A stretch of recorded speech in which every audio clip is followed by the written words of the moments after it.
Hello YouTube, I'm Vince White. I'm an employment attorney, and on this channel, we answer publicly posted questions from YouTube users, getting folks the answers they need from an employment attorney. We've got a question here from YouTube user Mario Ponce-FX4ZS. And Mario Ponce asks us, why are depositions videotaped in an employment case? Who gets to see the video deposition? Thanks. Well, Mario, I'm about to blow your mind. They're not always videotaped. Listen, every deposition in federal court in employment discrimination, employment sexual harassment case, you're going to have a court reporter doing the tappa, making a record, a textual record, a transcription of what goes on in the deposition. That will be at every deposition in federal court in this field. However, videographers are not always going to be present in addition to the court reporter. Now, some firms always use a videographer. There's some defense firms who always do, and there's even a couple of plaintiff side firms who always do that I can think of, who have kind of a specific style for depositions, and we'll get into what I mean by that. But let's go with the defense firms now. Some defense firms, a few defense firms, always have a videographer. There's also, I've heard tell, some jurisdictions where videographers are the norm in this field, although even then, I don't think it always happens. So what makes the decision for the firms who don't always use a videographer? What makes them choose to use a videographer in a given case? Well, this is going to get interesting. So I'll give you an example. Let's say we have a racial discrimination case, and the employer has engaged in the trope of the angry black woman, saying that the plaintiff behaves like an aggressive woman. She's very vocal. Lots of coded language, right? Lots of aggressive coded language. I would say these go beyond microaggressions, right? This is a racist trope that is common and is commonly used against African-American women, right? And even against Caribbean-American women and African immigrants, but less so. More commonly, it's applied to African-American women, right? And it's really just used against African-American women who are self-possessed and advocate for themselves. And they're not going to shrink away, right? Like they're not going to be a shrinking violet. Like, oh, I hope that you give me the promotion. You know, like it's just people are like, yeah, I think I earned that promotion. I think the best option for the job. You know, and then the racist trope is, oh, angry black woman, right? Raising her voice. And the subtext there is, she ought to know her place. She uppity, right? Like it's super racist. But let's say that's the case, right? And defense counsel is talking to her or his client, and the client goes to defense counsel. Listen, that plaintiff raises her voice every 5 minutes. She can't help it. She gets angry. She shouts, she screams, she interrupts people. It's what she does. Now listen, that employer may be full of shit. In fact, we are alleging they are because we're alleging this was racism and not a fact, right? But defense counsel doesn't know that. Defense counsel will believe her or his client because they're paid to, right? So they're going to say, okay, well, if this plaintiff can't stop getting combative and raising her voice and all these things, and if what you fired her for was specifically that you claimed she was aggressive and abrasive and conflict-oriented in the workplace and it wasn't working out, then here's what we'll do. We'll select an attorney to conduct the deposition who will grind her gears, who will really drive her up a wall. We're gonna employ a tactic at this deposition to make this plaintiff angry. And we're going to hire a videographer. And then when we in our defense counsel diabolical plan, get her to raise her voice. We're going to have video evidence of it. And we're going to use that to show the jury that she is conflict-oriented. She is aggressive. It's not a racist trope. It's real. And that is an example of when defense counsel is going to bring their videographer, when they're going to spend the extra $1,500, $2,000 to get the videographer in there with the whole suite, the 3 cameras, the microphones, right? They're looking to get the plaintiff to rage out in 4K with that boom mic in her face, right? And listen, there's a million different examples. I'm using a common example that is like a regrettable racist trope that we see a lot. And I'll be frank, I see a lot of videographers in those cases because defense counsel is going to believe their client. Now, I'm not going to lie to you. Sometimes I have to have conversations with my client like, hey, these people are racist. We know these people are racist. But have you noticed that you bark at me every 20 minutes? And that's cool with me because I'm real comfortable with people barking at me. And also, you pay me to be cool with you raising your voice to me. But, you know, it'd be real nice if you don't do that in this deposition because lots of money riding on this, right? And I know you didn't do that in the workplace. And I know these people are bad people. But I don't want them to make hay out of some bullshit if you lose your cool tomorrow in this deposition, right? These are conversations that have to be had. And it's not because the client is combat-oriented. It's because I know defense counsel is going to come in and they're going to say wild things.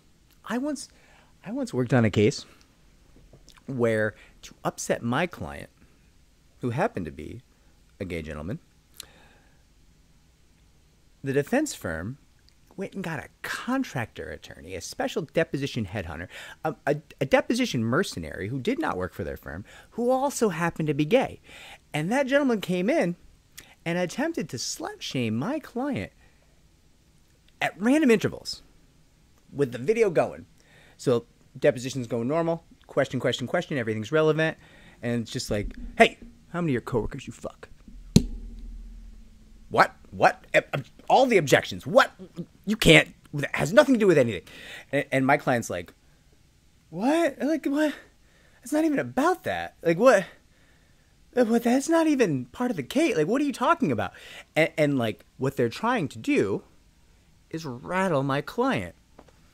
And my client was a very accomplished veteran. Very accomplished.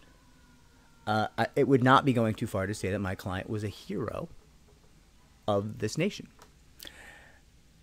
That was not the job my client was engaged in any longer, but it's relevant because, one, they don't have any respect. That's who they chose to come for. But two, my client, had some PTSD that my client was dealing with. And part of what this person was trying to do, it seemed, was activate those symptoms. So my client would have a worse deposition. And you're damn sure, for that dirty ass trick, they had a videographer there that day for the entire day. And yeah, they had a videographer there that second day, because we ended the deposition, we walked out, because we're not going to put up with that shit. And we had to go back, because the judge said, no, they get to ask their questions. No more of the BS, but they get to ask their questions. They still had the videographer. They had the same attorney. And they didn't keep up the tricks, but like, some of the damage was done, right? And listen, that client, no identifying characteristics, but that client did fine. Did great at that deposition. That client had seen, let's just be honest, that client had seen a lot worse, right? But it was an ugly, horrible, hateful day. And that attorney who took that money, I would not think it's unreasonable to say committed a hate crime for pay that day. I know that gentleman. I know him. He's around in New York. He still takes those gigs,